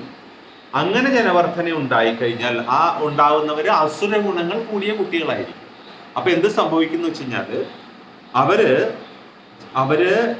കുടുംബങ്ങൾക്കും കുലപാരമ്പര്യങ്ങൾ കണ്ടുകൊള്ളുന്നവർക്കും അവർക്കെല്ലാം ഇവര് ജീവിതം നരകതുല്യമാക്കി തീർക്കും. മാത്രമല്ല, അധപ്പതിച്ച കുടുംബങ്ങളിലെ പിതൃക്കൾ കാലം തോറും പിണ്ഡമോ ഉദകക്രിയയോ കിട്ടാതെ അധപ്പതിക്കും എന്ന് പറയുന്നുണ്ട്. അതായത് പിണ്ഡോദകക്രിയ വളരെ ഇമ്പോർട്ടൻ്റ് ആണ്. നമ്മൾ പറയാറില്ലേ ഓരോ മരിച്ചിട്ട്. അപ്പോൾ പിണ്ഡം എന്ന് പറഞ്ഞു കഴിഞ്ഞാൽ ആഹാരവും, ഉദകം എന്ന് വെച്ചാൽ വെള്ളമാണ്. അതായത് പിതൃക്കൾക്ക് ആഹാരവും വെള്ളവും കൊടുക്കുന്ന അതിന് ഇമ്പോർട്ടൻസ് ഇപ്പൊ കയറി വരുന്നുണ്ടോ, അത് നിലച്ചു പോകും. എന്ത് പറ്റും? ദൈവിക ഗുണങ്ങൾ കുറഞ്ഞ കുട്ടികൾ ഇതൊന്നും എന്നെ കൊണ്ട് പറ്റില്ല, ഞാനൊന്നും ചെയ്യില്ല അല്ലേ, തീർച്ചയായും അവരതിലേക്ക് വരില്ല, അവർ ചെയ്യാൻ തയ്യാറാവില്ല. അപ്പൊ എന്ത് പറ്റുമെന്ന് വെച്ചാൽ ഇതെല്ലാം കിട്ടേണ്ടുന്ന പിതൃക്കള് ഇതൊന്നും കിട്ടാതെ അവരുടെ ശാപം, ഈ പിതൃശാപം എന്ന് പറഞ്ഞാൽ ഭയങ്കര സ്ട്രോങ്. കാരണം ഇവിടെ നിന്ന് നമ്മൾ പറഞ്ഞില്ലേ, അതായത് ഒരാളുടെ ശരീരം വിട്ട് ആത്മാവ് ആ ശരീരം വിട്ട് പോയി കഴിയുമ്പോൾ അവര് ആദ്യം എത്തുന്ന സ്ഥലമാണ് പിതൃലോകം. നമ്മൾ സ്വർഗത്തിലോ നരകത്തിലോ മറ്റേ 27, 14 ലോകത്തിലോ എവിടെയൊന്നുമല്ല, ആദ്യം പിതൃലോകത്താണ് ചെല്ലുന്നത്. പിതൃലോകത്ത് ചെന്നതിന് ശേഷം അതാണ് ഒരു ഹാൾട്ട് പോയിന്റാണ്. ആ പിതൃലോകത്ത് ചെന്നിട്ടാണ് അവിടെ നിന്നാണ് യമധർമ്മന്റെ ശിക്ഷ, വിചാരണ എല്ലാം നടക്കുന്നത്. അപ്പൊ ഈ പിതൃലോകത്ത് അവർ ചിലപ്പോൾ എത്ര നാൾ കിടക്കുമെന്ന് നമുക്കറിയില്ല, കാരണം ഡിപ്പെൻസ് ഓൺ അവരുടെ കർമ്മങ്ങളാണ്. നമ്മൾക്ക് ചെയ്യാവുന്ന ഒരു കാര്യം എന്ന് വെച്ചാൽ ഈ പിതൃക്കൾക്കായിട്ട് പിണ്ഡോദക ക്രിയകൾ ചെയ്യുക. നമ്മൾ ബലിയിടുന്ന കർമ്മങ്ങൾ, അരിച്ച് കഴിയുമ്പോൾ ചെയ്യുന്ന കർമ്മങ്ങൾ ചെയ്തു കഴിഞ്ഞാൽ അത് അവർക്ക് അതിൻ്റെ ഒരു ഗുണമുണ്ടാകും. അല്ലെങ്കിൽ എന്ത് പറ്റുന്ന വെച്ചാൽ അവരവിടെ കിടന്ന് ഇതൊന്നും കിട്ടാതെ അവരവിടെ കിടന്ന് നരകിക്കുമ്പോൾ അവരുടെ, നമ്മൾ പറയില്ല പ്രാഗ് കിട്ടുന്നില്ല, അതുപോലെ ശാപം വന്നത്. അപ്പോൾ അത് നമുക്കൊരു അന്ധവിശ്വാസമായിട്ട് തോന്നാം, പക്ഷെ അത് ആണ് ഇവിടെ പറയുന്ന ഒരു കാര്യം.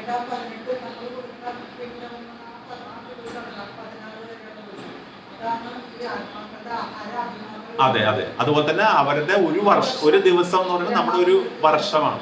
അപ്പൊ അവർക്ക് നമ്മൾ എല്ലാ വർഷവും ഒരാൾക്ക് ബലിയിടുമ്പോൾ ശ്രാദ്ധം ചെയ്യുമ്പോൾ എല്ലാ ദിവസവും അവിടെ ആഹാരം കിട്ടും. അപ്പൊ നമ്മൾ അതിന്റെ ഉദാഹരണം പറഞ്ഞു. ഇപ്പൊ കുറെ ആത്മാക്കൾ എല്ലാവരും കൂടെ ഒരുമിച്ചിരിക്കാന്ന് നോക്കിയ ഒരു സ്ഥലത്ത്, അപ്പോൾ നമ്മൾ കുറച്ച് പേരോട് ചെയ്യുന്നവർക്ക് ആ ആഹാരം ഒക്കെ കിട്ടും. അപ്പൊ നമ്മൾ ഈ ക്ലാസ്സിൽ ഇപ്പൊ 5-10 പേര് ഇരിക്കുന്നു, 4 പേര് ചോറുണ്ടോ, 4 പേര് ചോറുണ്ടോ, നിനക്കൊന്ന് ചോറൊന്നും വീട്ടിൽ നിന്ന് തന്നിലിടയിൽ നമ്മൾ ചോദിക്കണ പോലെയാണ് അല്ലെ, ആരും ഇല്ല തരാന്നുള്ള പറ്റില്ല. അതായത് ആ കൊടുക്കുന്നവർക്ക് ഒരു പ്രിഫറൻസ് ഉണ്ടാവും അവിടെയാണ് എന്നുള്ളത്. ഞാനത് ഒരു ഇതായിട്ട് പറഞ്ഞതേ ഉള്ളൂ.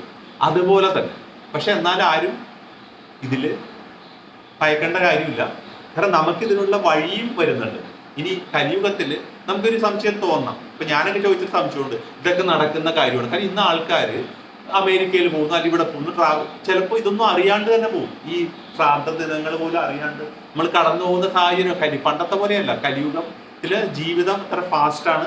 ഇതൊന്നും ചെയ്യാൻ സാധിച്ചു എന്ന് തന്നെ വരില്ല പലർക്കും. പിന്നെ ചിലപ്പോൾ പുതിയൊരു തലമുറയ്ക്ക് ഇത് അറിഞ്ഞുകൂടാതെ തന്നെ. പക്ഷെ അതിൽ നിന്നൊക്കെ നമുക്ക് ഇതൊന്നും ചെയ്തില്ലെങ്കിൽ പോലും നമുക്ക് വേറെ പോംവഴികളുണ്ട്. അത് നമുക്ക് വരുന്നുണ്ട്. അടുത്ത 1-2 ശ്ലോകത്തിൽ തന്നെ അത് വരും. അതായത് നമ്മൾക്ക് ഇതൊന്നും ചെയ്തില്ലെങ്കിൽ പോലും ഒരു കുഴപ്പമില്ല, അവർക്ക് ഗുണകരമാവുന്ന കാര്യം നമുക്ക് വേറെ രീതിയിൽ ചെയ്യാൻ പറ്റും. അത് നമ്മൾ ചെയ്യുന്നുണ്ട് ഇപ്പോൾ, അത് നമുക്ക് ചെയ്യാൻ സാധിക്കും. അപ്പോൾ ഇവിടെ തന്നെ അത് വരുന്നുണ്ട്. പിന്നെ ഒരു കാര്യം ഉള്ളത്, ഇവിടുത്തെ പിണ്ടോദക ക്രിയയാണ് ഇവിടെ ഒരു മെയിൻ പറഞ്ഞിരിക്കുന്നത്. അതൊരു ഇമ്പോർട്ടന്റ് വാക്കാണ്. അപ്പൊ കാമ്യകർമ്മങ്ങളിലെ വിധി അനുസരിച്ച് പിതൃക്കൾക്ക് യഥാകാലം പിണ്ടോദക ക്രിയയുടെ ആവശ്യമുണ്ട്. ഇത് ചെയ്യുന്നത് വിഷ്ണു പൂജയിലൂടെയാണ്. നമുക്കറിയാമല്ലോ, നമ്മൾ എവിടെ ഒരു യജ്ഞം, ഒരു അഗ്നി കത്തിച്ച് എന്ത് ചെയ്യുന്നുണ്ടെങ്കിൽ അവിടെ നിൽക്കുന്നത് വിഷ്ണുവാണ്. ആ അഗ്നി എന്ന് പറയുന്നത് വിഷ്ണു വാ തുറന്ന് നിൽക്കുന്നതാണ്. ആ വിഷ്ണു അവിടെ വാ തുറന്ന് നിൽക്കുന്നത് കൊണ്ട് തന്നെ, വിഷ്ണു എന്ന് പറഞ്ഞാൽ കൃഷ്ണന്റെ പുരുഷാവതാരത്തിൽ പ്രധാനിയാണ്. ആ വിഷ്ണു അവിടെ വാ തുറന്ന് നിൽക്കുന്നത് കൊണ്ട് തന്നെ 33 കോടി ദേവീ ദേവതകൾ അവിടെ സന്നിഹിതരായിരിക്കും, പിതൃക്കളും അവിടെ സന്നിഹിതരായിരിക്കും. അപ്പോൾ നമ്മളിപ്പോ ബലികർമ്മങ്ങൾ ചെയ്യുമ്പോൾ നമ്മൾ ഒരു വിളക്ക് കത്തിച്ചിട്ട് വിളക്ക് ഇതിലേക്ക് ഇങ്ങനെ ഇടാൻ പറയുന്നത് ശ്രദ്ധിച്ചാൽ അഗ്നിയിലേക്കാണ് നമ്മൾ ഇടുന്നത്. അതായത് വിഷ്ണുവിനെ സമർപ്പിക്കുന്നത്. ആ സമർപ്പിച്ചതിന്റെ ആ ഉച്ഛിഷ്ടമാണ് ആക്ച്വലി അവിടെയുള്ള പിതൃക്കൾക്ക് കിട്ടുന്നത്.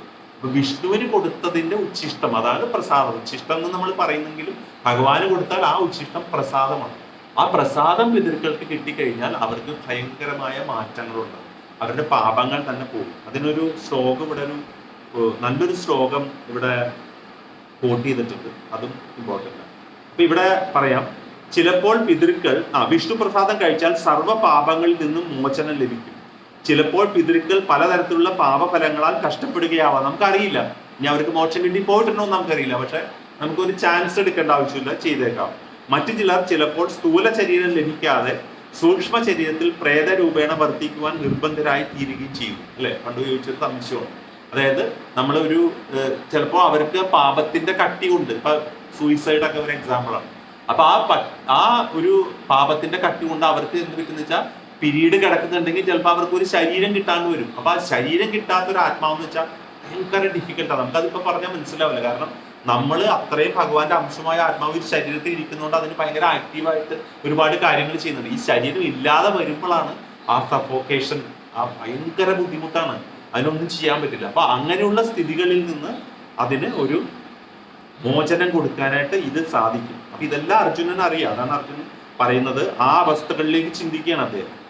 ഈ പ്രസാദോശിഷ്ടം പിതൃക്കൾക്ക് അർപ്പിക്കുന്നത് കൊണ്ട് പ്രേതാവസ്ഥയിലും മറ്റുമുള്ള ക്ലേശങ്ങളിൽ നിന്ന് അവർ മുക്തരാകുന്നതുമാണ്. പിതൃക്കൾക്ക് അങ്ങനെ ഒരു സഹായം ചെയ്യുന്നത് കുടുംബ പാരമ്പര്യമാണ്. അപ്പോൾ ഇതാണ് ഭക്തിയുടെ വിധിച്ചതുമാണ്. കൃഷ്ണ സേവനത്തിൽ മുഴുകിയ ഭക്തന്മാർ ഇത് ചെയ്യേണ്ട ആവശ്യമില്ലെന്നാണ് ഇവിടെ ഒരു കാര്യം പറഞ്ഞത്. ഇതാണ് ഇവിടെ തന്നെ പറയുന്നത്. ഇവിടെ കണ്ടോ, കൃഷ്ണ സേവനത്തിൽ മുഴുകിയ ഭക്തന്മാർ ഇത് ചെയ്യേണ്ട ആവശ്യമില്ലതാനും എന്നൊരു പോയിന്റ് പറയുന്നുണ്ട്. കണ്ടോ, അത് വളരെ ഇമ്പോർട്ടന്റ് പോയിന്റ് ആണ്. ഭക്തിഭരിതമായ ഭഗവത് സേവനം കൊണ്ട് തന്നെ 1000 പിതൃക്കളെ ക്ലേശമുക്തരാക്കാൻ അവർക്ക് സാധിക്കും. ഭാഗവതത്തിൽ പറഞ്ഞിരിക്കുന്ന ഒരു ശ്ലോകം ഇവിടെ പറഞ്ഞിട്ടുണ്ട്. വളരെ ഇമ്പോർട്ടന്റ് ശ്ലോകമാണിത്. ദേവർഷി ഭൂതാപ്ന നൃണാം പിതൃണാം ന കിങ്കരോ നായ മൃണീച്ച രാജൻ സർവാത്മന യ ശരണം ശരണ്യം ഗതോ മുകുന്ദം പരിഹൃത്യ കർത്തം.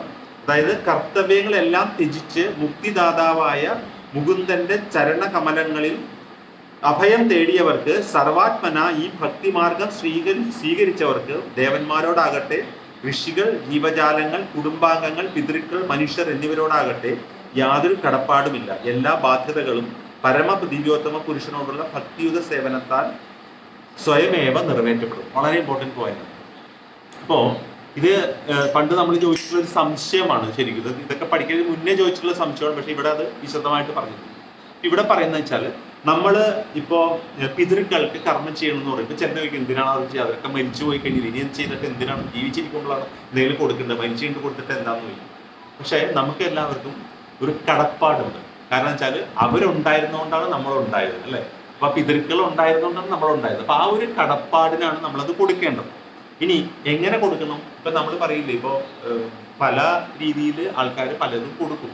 ഇപ്പോൾ ഒരാൾ പറയും എൻ്റെ അച്ഛൻ അല്ലെങ്കിൽ അമ്മ അവർ ജീവിച്ചത് അദ്ദേഹത്തിന് ഇത് ഭയങ്കര ഇഷ്ടമായിരുന്നു, ചിലപ്പം കഴിക്കുന്നത് ചിക്കനും ചിലപ്പോൾ എന്തെങ്കിലും ലിക്കറും ആയിരിക്കാം, അത് കൊടുക്കുന്ന ചടങ്ങുകളുണ്ട്. പക്ഷെ നമ്മളുടെ സ്ക്രിപ്റ്റേഴ്സ് വളരെ കൃത്യമായിട്ട് പറയുന്നുണ്ട് അത് പാടില്ല. കാരണം നമ്മൾ കൊടുക്കേണ്ടത് വിഷ്ണു പ്രസാദമാണ് കൊടുക്കേണ്ടത്. എന്താ കാരണം എന്നറിയും? ഒരാൾ ജീവിച്ചിരുന്നപ്പോൾ അയാൾക്ക് ഭയങ്കര ഇഷ്ടമായിരുന്നു അപ്പം മുട്ടക്കറി ഇഷ്ടമായിരുന്നു, ഞാൻ അപ്പം മുട്ടക്കറിയാണ് വയ്ക്കണമെന്ന് പറഞ്ഞു. അത് അദ്ദേഹത്തിന് ഇഷ്ടമായത് എപ്പോഴാണെന്നറിയോ?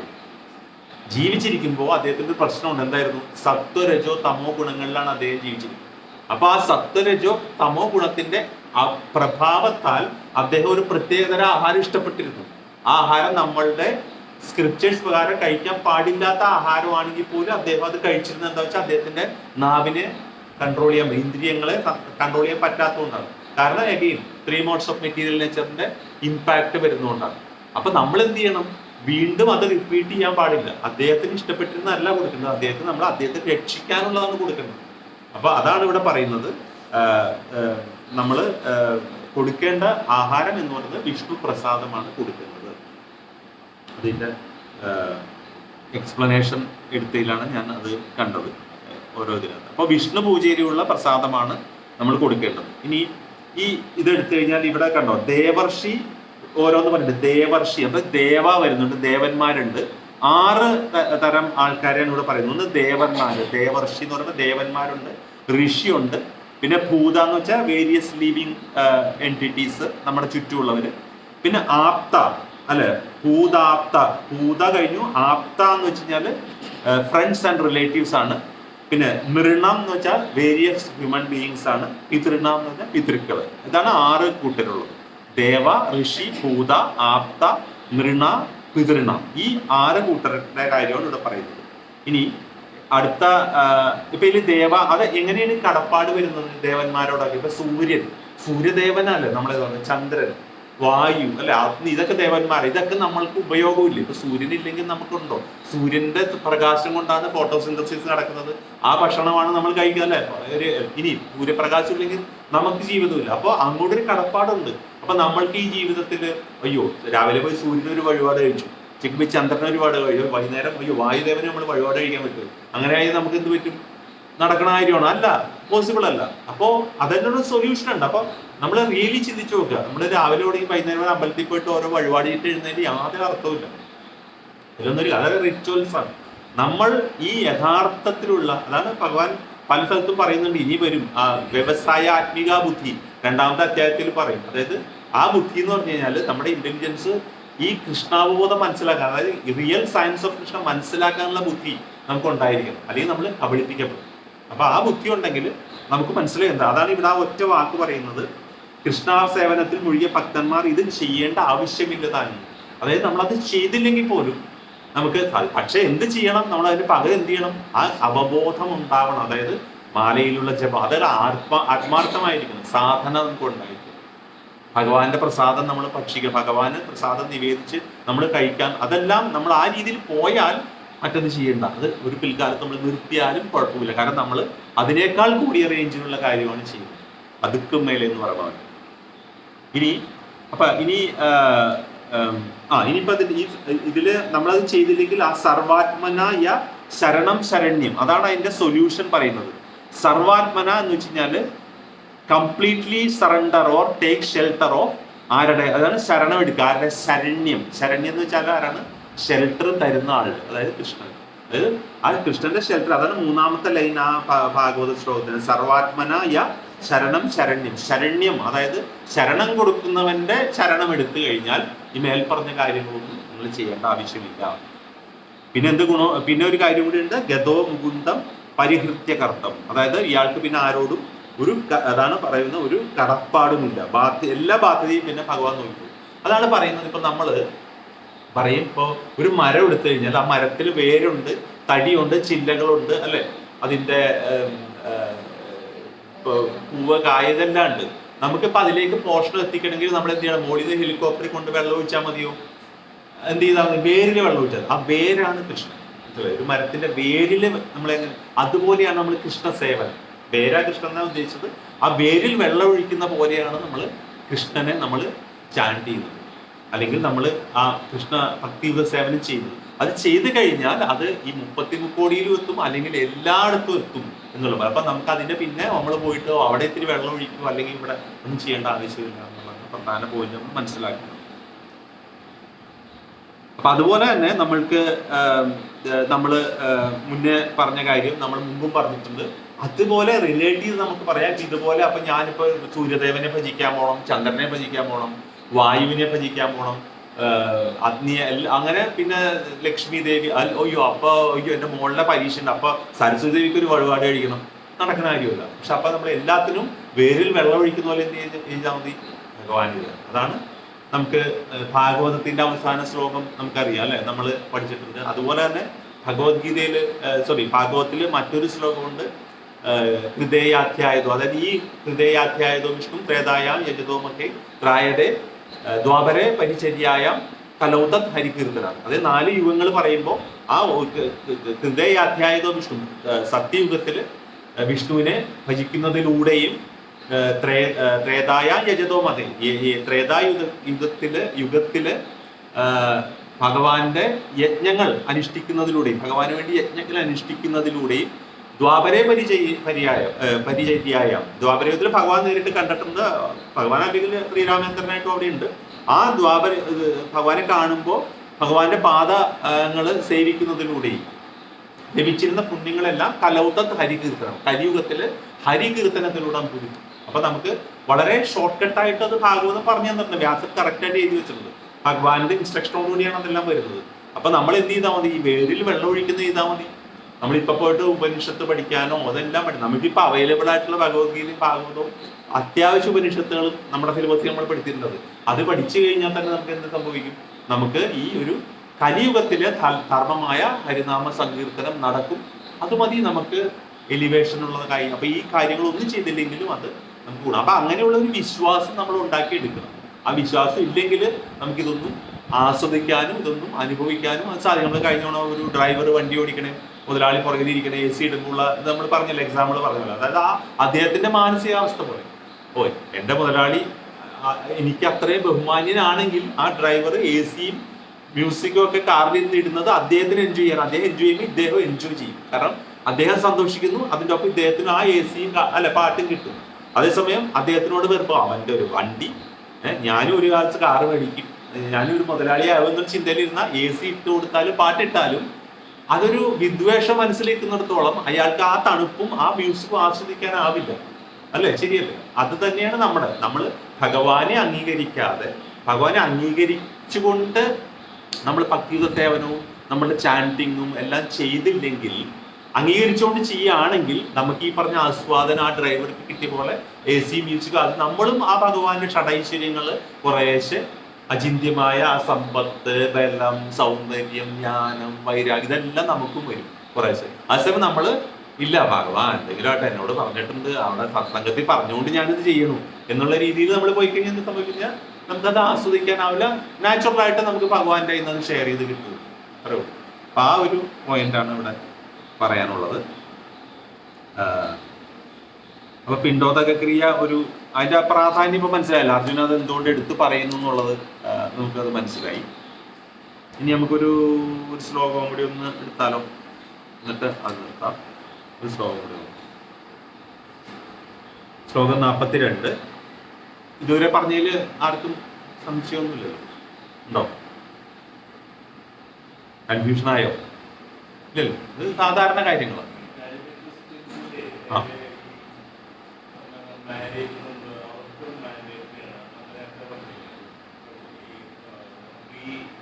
അതെ ഉണ്ട്. അതെല്ലാം വരുന്നത് നമ്മുടെ സ്ക്രിപ്റ്റേഴ്സിൽ നിന്നാണ് എല്ലാവരും എടുത്തിരിക്കുന്നത്. അത് മോഡേൺ റിലീജിയനാണ്. അല്ല, അതില്ലാന്നല്ല, ഇതെല്ലാം സ്ക്രിപ്റ്റേഴ്സിൽ നിന്നാണ് വരുന്നത്, എല്ലാം വേദത്തിൽ നിന്നാണ്. അപ്പൊ അവര് ഈ പുതിയ മതങ്ങളാണ്, മോഡേൺ ഇബ്രാഹിമിക് മതങ്ങളെല്ലാം അവരെല്ലാം അത് എടുത്തു. മുസ്ലിംസിനുണ്ട്, അവരെഴുതി ഉണ്ടാക്കിയെന്ന് വെച്ചാൽ അവരെല്ലാം ഇതിന്ന് എടുത്തിരിക്കുന്നതാണ്. ഇപ്പൊ നമ്മള് ഏറ്റവും രസകരമായ കാര്യങ്ങള്, ഇപ്പൊ നമ്മൾ ആ കോട്ടയുടെ അതിലേക്കോ അല്ലെങ്കിൽ ചില പള്ളികൾ മതിലും ഒരുപാട് വചനങ്ങൾ എഴുതി വെച്ചിട്ടുണ്ട്. നിങ്ങൾ ഇനി പതുക്കെ പതുക്കെ ഒന്ന് വായിച്ചു നോക്കരുത്. നിങ്ങൾക്ക് ഇതിലെ ഒരു സ്ലോഗൻ നമ്പർ ഞാൻ പറഞ്ഞുതരാം, എന്നോടത് പറഞ്ഞു.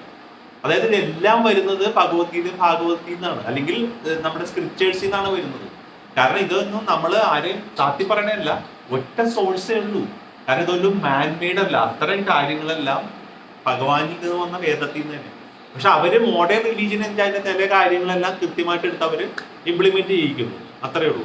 നമ്മൾ എന്താ വെച്ചാൽ നമുക്കൊരു മതത്തിന്റെ ചട്ടക്കൂടില്ല. കാരണം നമ്മൾ സനാതന ധർമ്മമാണ് ഫോളോ ചെയ്യുന്നത്. നമ്മളൊരു റിലീജിയൻ എന്ന് പറഞ്ഞ ഒരു ഇൻസ്റ്റിറ്റ്യൂഷൻ ബേസ്ഡ് അല്ല, നമ്മുടെ ഒരു ഇൻസ്റ്റിറ്റ്യൂഷൻ ബേസ്ഡ് അല്ല. ഇപ്പൊ നമ്മളിപ്പോ ടർഫിൽ പോയിട്ട് മെമ്പർഷിപ്പ് എടുത്ത് ഫുട്ബോൾ കളിക്കാൻ പോയാൽ ടർഫിന്റെ റൂൾസ് നമ്മൾ പാലിക്കണം, അല്ലെ? അവിടെ ഷൂട്ട് കളിക്കണം, ഇവിടെ ഇത്ര സമയത്ത് പോകണം, ഇന്ന കാര്യങ്ങൾ നമ്മൾ അതിന് പൈസ അടയ്ക്കണം. ഇതുപോലെയാണ് ഈ എബ്രാഹിമിക് റിലീജിയൻസ് വരുന്നത്, എല്ലാം മോഡേൺ റിലീജിയൻസ്.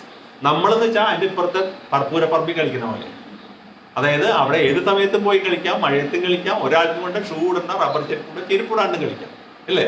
പക്ഷെ അവിടെ കളിച്ചു കിട്ടുന്നതും അവിടെ കളിച്ചു കിട്ടുന്നതിനും ആനന്ദം രണ്ടുപേർക്കും ഉണ്ടാവാം. പക്ഷെ അവിടെ ചില ചട്ടക്കൂടിലായിരിക്കും കളിക്കണം. ഇവിടെ എന്ന് പറഞ്ഞാൽ ഇഷ്ടമുള്ള പോലെ കളിക്കാം, അല്ലെ? ഏത് അതുപോലെ ആവണ്ട, അതാ പറഞ്ഞ അവരാവണം. അതാണ് ഇത്. നമ്മളിലും അതുകൊണ്ട് ഇങ്ങോട്ടൊരു കൺവെർഷൻ എന്ന് പറഞ്ഞാൽ നമുക്കൊരു പ്രോസസ്സ് ബേസിക്കലി ഇല്ലല്ലോ, നമുക്കൊരു പ്രോസസ് ഇല്ല. അവിടെയൊക്കെ മറ്റുള്ള ഏത് മതത്തിലും ഒരു കൺവെർഷൻ ദർസ് എ പ്രോസസ്, അതായത് ഇൻസ്റ്റിറ്റ്യൂഷണൽ ആണ്. അപ്പൊ അതെപ്പോഴും മനസ്സിലാക്കുക, അതൊരു സ്ഥാപനമാണ്, അതിന് അധികാരികളുണ്ട്. നമ്മുടെ ഭഗവാനാണ് അധികാരി, നമ്മളാണ് അതിന്റെ പണിക്കാർ. അപ്പൊ നമ്മൾ സ്വയമാണ് ഡെവലപ്പ് ചെയ്തെടുക്കേണ്ടത്. അപ്പൊ നമ്മൾക്കാണ് റെസ്പോൺസിബിലിറ്റി, അവിടെ വേറെ പലർക്കും ഉണ്ട്. അടുത്ത ശ്ലോകം പോകണം, സമയമുണ്ടോ? കാരണം കൂടി എടുക്കാം. ശ്ലോകം 42. ദോഷൈരേതൈ കുലജ്ഞാനാം വർണ്ണസങ്കരകാരകൈ ഉത്സാദ്യത്തെ ജാതിധർമാ കുലധർമാശ്ച ശാശ്വതാഃ. ആരെങ്കിലും വായിക്കും? ദോഷൈരേതൈ കുലജ്ഞാനാം വർണ്ണസങ്കരകാരകൈ ഉത്സാദ്യത്തെ ജാതിധർമാ കുലധർമാശ്ച ശാശ്വതാഃ.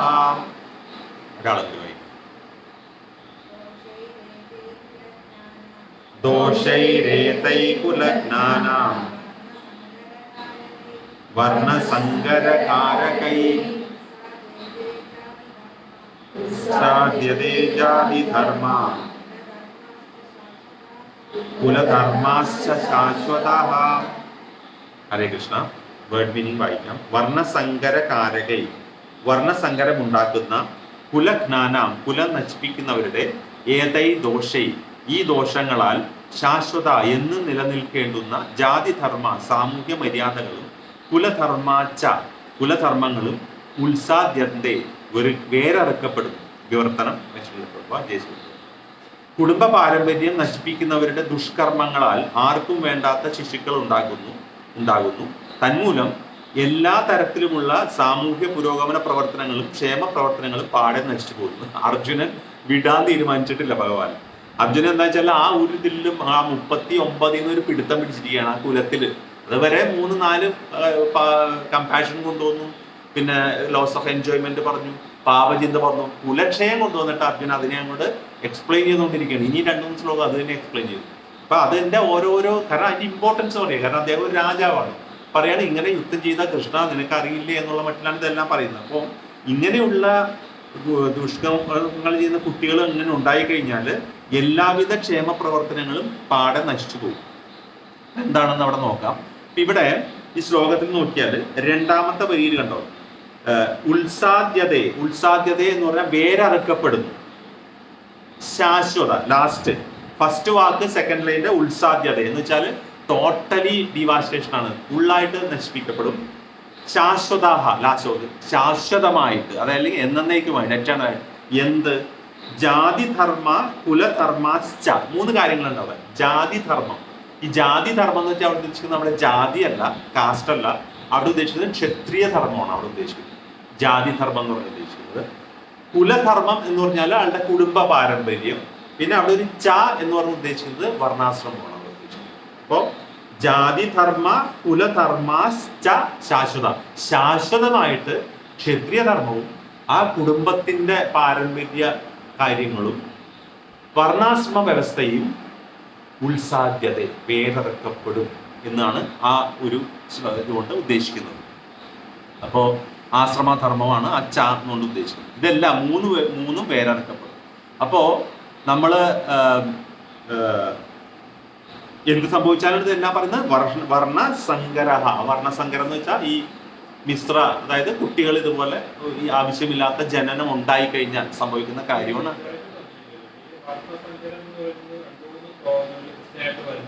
ആ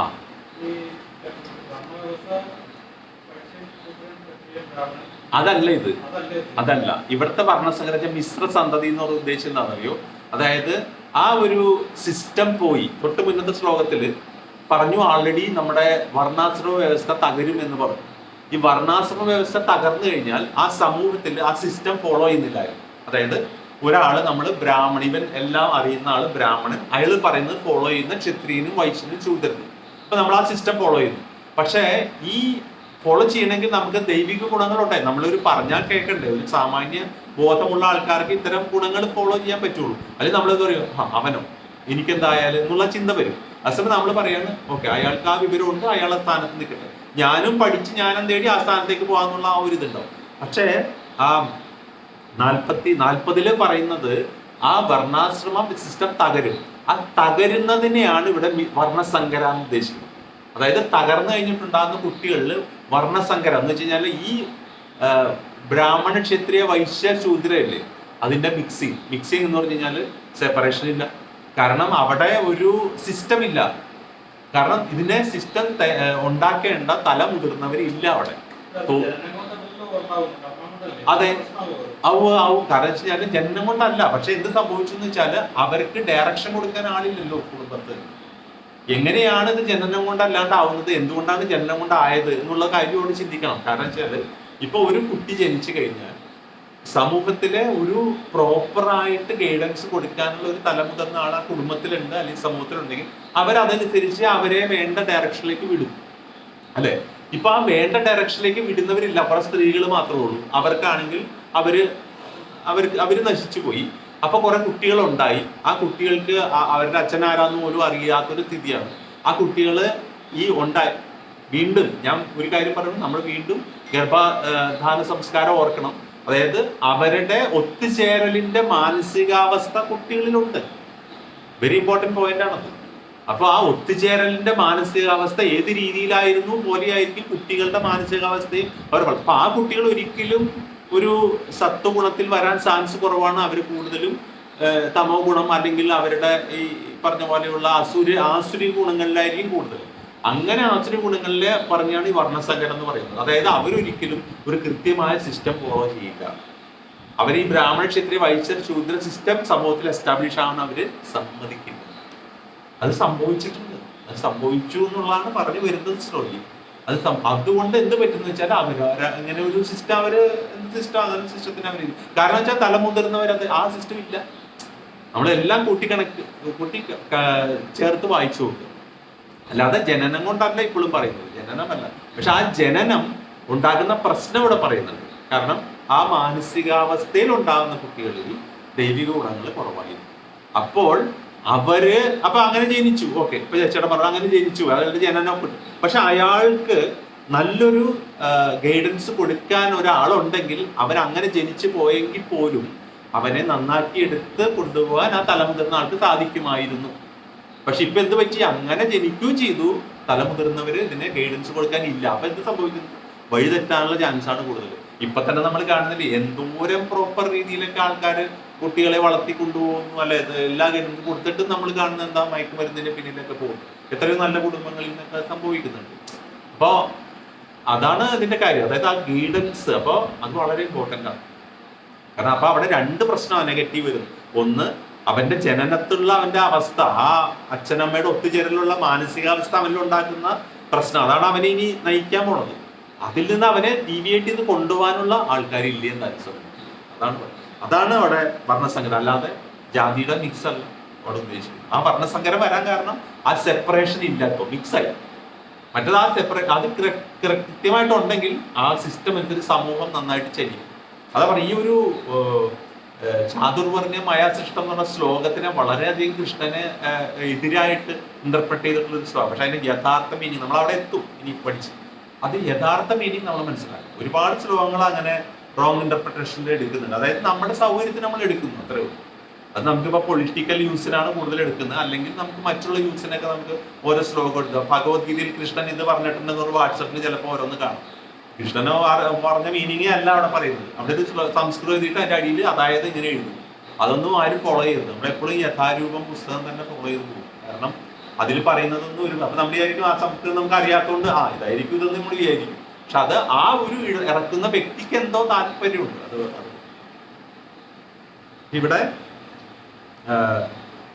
ഇവിടെ വീണ്ടും ഈ 42 പറയുന്നത് എന്താ വെച്ചാല്, ഇങ്ങനെ സംഭവിച്ചു കഴിഞ്ഞാൽ വളരെ പ്രധാന ഒരു പോയിന്റാണ് ഇവിടെ വരുന്നത്. നമ്മൾക്ക് ഇന്ന് സംഭവിച്ചുകൊണ്ടിരുന്ന കാര്യമാണ്.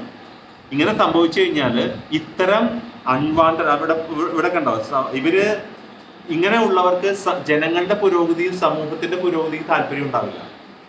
ഇവർക്ക് തോന്നിയ പോലെയുള്ള ഇതാണ്. അപ്പൊ എന്ത് സംഭവിക്കുന്ന വെച്ചാൽ അവര് നേതൃസ്ഥാനത്തേക്ക് വന്നാൽ ഒന്ന് ആലോചിച്ച് നോക്കി, നമ്മളെ നയിക്കുന്നവര് നല്ല രീതിയിലുള്ളവരല്ല എങ്കിൽ നമ്മളും കാലക്രമേണ ദുഷിച്ചു പോകും. അതാണ് ആ പോയിന്റ് അവിടെ പറയുന്നത്.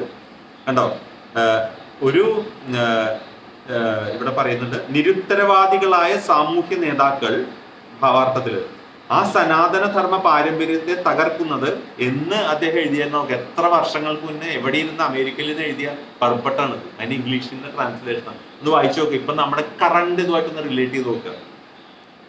നിരുത്തരവാദികളായ സാമൂഹ്യ നേതാക്കൾ ആ സനാതന ധർമ്മ പാരമ്പര്യത്തെ തകർക്കുന്നത് സമുദായങ്ങളിൽ കുഴപ്പങ്ങൾക്കിടയാക്കുകയും ക്രമേണ ജീവിത ലക്ഷ്യമായ വിഷ്ണുപദത്തെ തന്നെ ജനങ്ങൾ മറക്കാൻ ഇടയാവുകയും ചെയ്യും. അന്ധരായ അത്തരം നേതാക്കളെ പിന്തുടരുന്നവർക്ക് നാശമാണ് ഫലം. ആലോചിച്ച് നോക്കുക. 60s എഴുതിയത് അല്ലെ, 60s എന്ന് എഴുതിയത്. അന്ന് US ഇരുന്ന് പർപ്പട്ട് ഇംഗ്ലീഷിൽ എഴുതിയ പർപ്പട്ട് ട്രാൻസ്ലേഷൻ. പക്ഷെ ഇന്ന് നമ്മുടെ നാട്ടിൽ നടക്കുന്നതുമായിട്ട് പല നമുക്ക് റിലേറ്റ് ചെയ്ത് നോക്കാൻ പറ്റും അല്ലെ. അപ്പൊ അതായത് നമ്മുടെ ഈ സിസ്റ്റം തകർക്കാൻ സാധ്യതയുള്ള രീതിയിലേക്ക് ഇങ്ങനെയുള്ള ആൾക്കാർ വരും. എന്ന് വെച്ചാൽ അവര് വർണ്ണസങ്കരത്തിൽപ്പെട്ടു എന്നല്ല, ഈ ആസുരിക ഗുണങ്ങളെയാണ് അവിടെ ഉദ്ദേശിച്ചത്. അവര് ദൈവിക ഗുണങ്ങളും ആസുരിക ഗുണങ്ങളും. അപ്പൊ ആസുരിക ഗുണങ്ങളും ഉള്ളവര് നേതൃസ്ഥാനത്തേക്ക് വന്നു കഴിഞ്ഞാൽ ഗ്രാജ്വലി ദൈവിക ഗുണങ്ങൾക്ക് ഉള്ളവർക്ക് പ്ലേസ് ഇല്ലാതെ വരും. അപ്പൊ ആസുരിക ഗുണങ്ങൾ തന്നെയായിരിക്കും കൂടുതൽ അവിടെ ഇത് വരുന്നുള്ളതാണ് പറയുന്നത്. ഇതൊക്കെ ശരിയായ കാര്യങ്ങളാണ്. അപ്പോൾ ജനങ്ങള് ജീവിത ലക്ഷ്യം മറക്കും. നമ്മൾ ഈ പറഞ്ഞ പോലെ മനുഷ്യജന്മത്തിന്റെ പ്രസക്തി എന്താണെന്ന് തന്നെ മറന്നു. ശരിയല്ലേ? അപ്പൊ ആൾക്കാര് ഈ പറഞ്ഞ പോലെ ഒരു ഭഗവാനെ പോലും അക്സെപ്റ്റ് ചെയ്യില്ല. നേരത്തെ പറഞ്ഞ പോലെയാണ്, കാറിന്റെ മുതലാളി ചീത്ത വിളിക്കും. അതെ, അദ്ദേഹത്തിന് അക്സെപ്റ്റ് ചെയ്യില്ല, ഞാനാണ് മുതലാളി. ഹിരണ്യകശിപുവായി മാറും. ഹിരണ്യകശിപു അല്ലെ, ഹിരണ്യം എന്ന് വെച്ചാൽ സ്വർണം, കശിപ എന്ന് പറഞ്ഞാൽ മൃദുവായ മെത്ത. രണ്ടും എന്തിനാണ് കാണിക്കുന്നത്? സുഖലോലുപതയാണ് അല്ലെ, അതിന്റെ ആസക്തിയാണ് കാണിക്കുന്നത്. അപ്പൊ ഹിരണ്യകശിപു എന്റെ വലിയ എക്സാമ്പിൾ ആണ് നമുക്ക് പുരാണത്തിൽ തന്നിരിക്കുന്നത്. നമ്മളൊക്കെ ഹിരണ്യകശിപുക്കളാണ്. ഹിരണ്യകശിപു പ്രഹ്ലാദനോട് പറഞ്ഞു, നീ എന്തിനാണ് നാരായണ എന്ന് വിളിക്കുന്നത്? എന്നെ വിളിക്കേ, എനിക്കെല്ലാം ഉണ്ടല്ലോ. നീ പറഞ്ഞ നാരായണനുള്ള സ്ഥാനത്തിൽ കൂടുതൽ എനിക്കുണ്ട്. എന്നെ ഹിരണ്യകശിപായ നമാന്ന് വിളിക്കും, നാരായണ എന്നമയല്ല. അപ്പൊ നമ്മളെല്ലാവരും ഹിരണ്യകശിപുവായി മാറും ഈ ഇതിനെ ഫോളോ ചെയ്ത് ഇത്തരം നേതാക്കന്മാരുടെ കൂടെ കൂടിയാണെന്നുള്ളതാണ്. അപ്പൊ നമ്മള് യഥാർത്ഥ ലക്ഷ്യത്തിൽ നമ്മൾ മാറിപ്പോവും, സമൂഹത്തിന്റെ അവസ്ഥ മാറും. അതാണ് മെയിനായിട്ട്. അപ്പോൾ നമ്മുടെ മനുഷ്യ ജന്മത്തിന്റെ ലക്ഷ്യം എന്താണെന്ന് നമുക്കറിയാമല്ലേ. നമുക്ക് എന്താണ്? നമുക്ക് ഈ മോക്ഷം, അതെ മോക്ഷം അല്ല, ശരിക്കും പറഞ്ഞാൽ നമുക്ക് റീബർത്ത് ഒഴിവാക്കാൻ, ജന്മ മൃത്യു ജരാവ്യാധി അല്ല, ആർക്കും താല്പര്യമില്ലാത്തതാണ്. വീണ്ടും വീണ്ടും ജനിക്കുക. 4,32,000 5000, ആ സുവർണ കാലഘട്ടത്തിൽ 5100 വർഷത്തിലാണ് നമ്മൾ നിൽക്കുന്നത്. ഒന്ന് ആലോചിച്ച് നോക്കുക. ഇപ്പൊ തന്നെ സ്ഥിതി വഷളാണ്. നമ്മൾ ഇനിയും വീണ്ടും ജനിക്കാൻ പോകുന്നത് ഒരു കുറച്ചും കൂടി കഴിഞ്ഞ് ഇനിയിപ്പം പിതൃലോകത്തൊക്കെ പോയി പണിഷ്മെന്റ് എല്ലാം കഴിഞ്ഞൊക്കെ വന്ന് നമ്മൾ ഇതുപോലത്തെ ഒരു ഇതിൽ വന്ന് വീണ്ടും ഇത് 4,38,000 ഓടിക്കൊണ്ടിരിക്കുക. വീണ്ടും വന്ന് ജനിച്ചു കഴിയുമ്പോൾ സംഭവിക്കുക എന്തായിരിക്കും അവിടെ സ്ഥിതി നമുക്കറിയില്ല അല്ലെ. അപ്പൊ ജനിക്കണോണ്ട് തെറ്റില്ല, പക്ഷെ അങ്ങനെയുള്ള ഒരു നല്ല സാഹചര്യത്തിൽ ജനിച്ചാൽ നമുക്ക് അവിടെ നിന്നുണ്ട്. അതും നമുക്ക് ഭാഗവതം വളരെ ഗ്യാരണ്ടി തരുന്നുണ്ട്. നമുക്ക് അങ്ങനെയുള്ള ഒരു കുടുംബത്തിൽ, അങ്ങനെയുള്ള ഒരു സൊസൈറ്റിയിൽ ജനിക്കാൻ സാധിക്കും. ചിലപ്പോൾ വേറെ ഗ്രഹങ്ങളിൽ ജനിക്കാൻ നമുക്ക് സാധിക്കും. പക്ഷെ അതിനൊക്കെ നമ്മൾ പിടിക്കേണ്ടടുത്ത് വേരിൽ തന്നെ വെള്ളം ഒഴിക്കുക. വെറുതെ നമ്മൾ അവിടെ ഇവിടെയും വെള്ളം ഒഴിക്കാണ്ട് വേരിൽ തന്നെ വെള്ളം ഒഴിച്ചു കഴിഞ്ഞാൽ ഒറ്റ പോയിന്റ്. അപ്പൊ നമ്മൾ വീണ്ടും ഹരിനാമ ജപത്തിലേക്ക് തന്നെ വരും. ഇനിയിപ്പോ നമ്മൾ അടുത്ത രണ്ടാമത്തെ അധ്യായത്തിലേക്ക് നമ്മൾ പോകുമ്പോഴേക്കും നമ്മൾ ഒരു റൗണ്ട് ജപം നമ്മൾ വരും. ഇനി പിന്നെ ഞാൻ പറഞ്ഞില്ല, തുളസി ആരതി നമ്മൾ ചെയ്യും. നമ്മൾ കുറച്ച് കാര്യങ്ങൾ നമ്മൾ ചെയ്യേണ്ടി വരും. എന്നാലും നമുക്ക് അതെല്ലാം തലയിൽ കയറുള്ളൂ. നമുക്ക് അങ്ങോട്ടൊരു മുന്നോട്ടൊരു പുരോഗതി ഉണ്ടാവും. അപ്പോൾ അത് ആണ്. അപ്പൊ അതാണ് ഈ ശ്ലോകത്തിന്റെ ഒരു സമ്മറി. അപ്പൊ ഏതാണ്ട് ഇപ്പൊ ഒരു യുദ്ധം നടന്നാലുള്ള പ്രശ്നങ്ങൾ അർജുനൻ പറയുന്നുണ്ട്. അർജുനൻ നമുക്ക് സപ്പോർട്ട് ചെയ്യാൻ സാധിക്കുന്നുണ്ട് അല്ലെ. ഹരേ കൃഷ്ണ. ഇനി എന്തെങ്കിലും ഉണ്ടോ?